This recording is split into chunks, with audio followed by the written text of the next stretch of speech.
there one that best represents the type of art that you're doing? That you'd say this shrine encompasses this sort of conceptual idea of sculpture? You know what I'm saying? They're asking for a favorite. Well, no, I'm asking.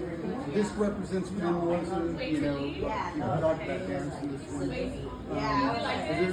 In what you do, these objects that you create, that are shrines, and there's a concept behind. Is there a sculpture that you've done that the book wrote and talked about what you're doing in your art? That book isn't good. I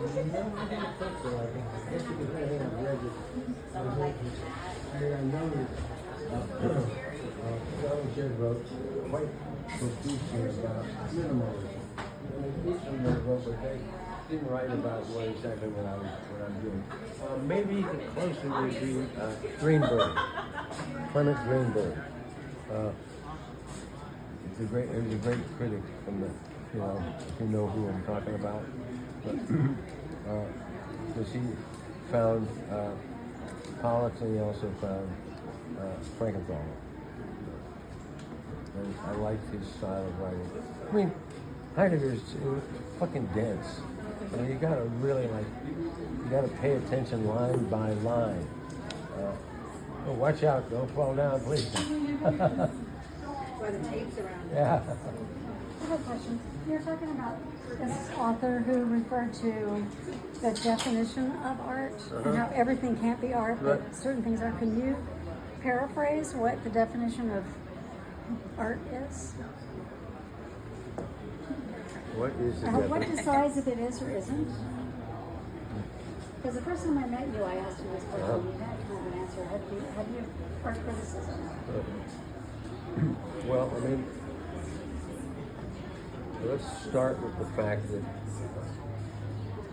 the art world is actually the people who say something. What we make, all of us who make stuff, we make things and we throw them up on the wall. And some of them become art. But they're not art at the time that you put them up on the wall. They're just things you like to make, and they went up on the wall. The art community decides what's art. There is no excellence without the population, without people seeing it, right? And I feel like the art community has changed a lot since we had a conversation with Martha. Now it's the art world, which is all about the market and all this exploded, blown out crap. But now, inside of that, there are art critics and gallerists and museums and people who are, that's their life. My life is moving clay around. But that's their life, and they write about it, they think about it, and they're the ones who actually then target the stuff on the wall and say, this might be worth looking at. And I would say probably it's the test of time too. I mean, next year there's going to be a different art market, or maybe, right? In 20 years it will be different again.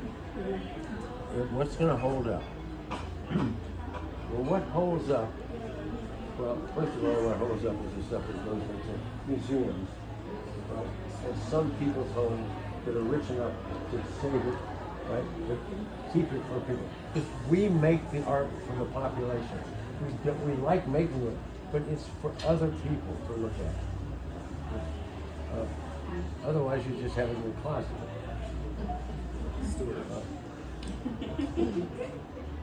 So, I think I don't know what will end up being art in the 50 or 100 years, if there's any world in 150 years. Right? That's a questionable. But certainly,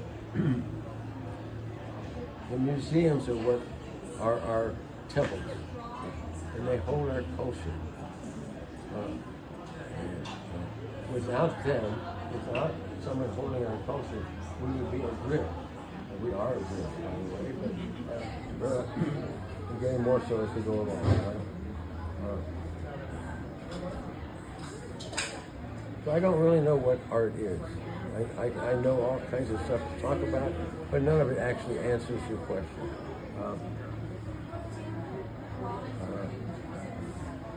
Wittgenstein talks about. I'm not going to go there. I was going to buy his book, first edition of his book. They wanted like $60,000 for it. I said, I'm sorry, I cannot do that. I'm off the subject. Is there any other questions that anyone has? I mean, I can't answer what art is. I mean, it's not a personal decision. That I know for a fact. And the personal decision is whether you like it. But is it art? It's not a personal decision. Excellent is not personal. Right? Every artist knows that the art is not in the materials. The art isn't the canvas. The art isn't the paint. The art isn't the frame. The art isn't the picture or the image. The art is the idea. That's what it's about. And if it doesn't have an idea, then I'm not saying that it has an idea that you could write in a book what this formula is, but it's something aesthetically pleasing, something that takes your brain and sparks it. Heather and I go to museums and we go, whoa, I wish I had done that. That is wonderful. I would have never thought of that. It tickles my brain. Is that art? But I know it tickles my brain. And that's important to me.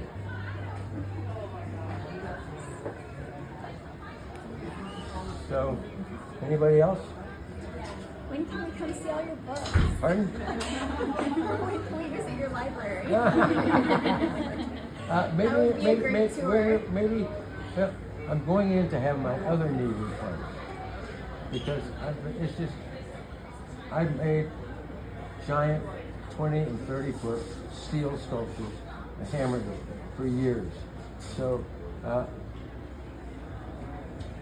I've worn out my parts. But thank goodness now I can get them made out of titanium. And I'm already starting. I got titanium hips, I got teeth, I got shoulders, I got knees. And my organs are fine, so as soon as I get my other knee replaced, and then all that, because this one was just replaced. So then we're going to have an open house. And you can come up and dig around in the book pile. I just have to ask, because I respect you so much and you've been so